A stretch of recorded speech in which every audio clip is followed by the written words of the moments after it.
Hey, howdy ho, everybody. This is Postmortem Nightshade, and boy oh boy, do I have an interesting one for you tonight. We're talking about Dolly. The vibes that this movie is giving seem to have been inspired by the original Friday the 13th, with the nature setting and the 70s feel. This aspect specifically was emphasized even more because this movie was shot on 16mm film, so it has that very vintage, blurry, almost hazy look to it.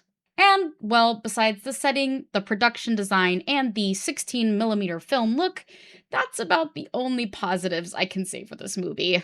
This film only runs at an hour and 22 minutes according to IMDb. However, it somehow made that very short runtime feel way too long.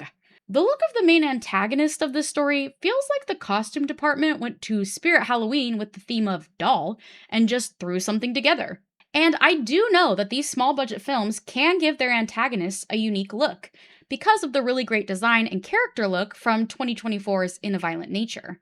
Speaking of In a Violent Nature, it feels like there is this new subgenre emerging in horror, where someone has an unsettling or horrific idea, and instead of just making a great short film or a compelling internet series, they are trying to stretch those ideas into a feature length film, and it just doesn't feel like that's really the best medium for these ideas. I also would call this Dumb Character Decisions the movie, because the only way the bare bones of this plot is moved forward is by the characters doing literally everything opposite of what most normal people would do. Our theater was pretty full, and I saw several people expressing frustration and absolute disbelief at what was happening on screen, and I felt the exact same way. This movie just felt like it didn't know what it wanted to be.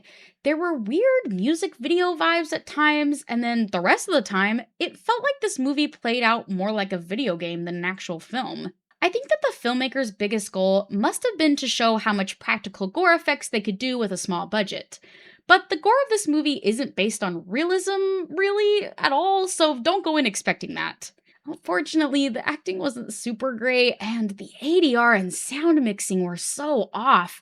It took me out of the movie multiple times. So, if you haven't guessed, this movie gets between a hey Heidi, no really, maybe just stop, and a hey Heidi, no. The only thing that really saved this movie for me was the practical effects, but let me know in the comments, what did you think of Dolly? Thank you everyone so much for tuning in, and if you'd like to follow along on my movie review journey, please like, subscribe, and follow, and I will see y'all very soon.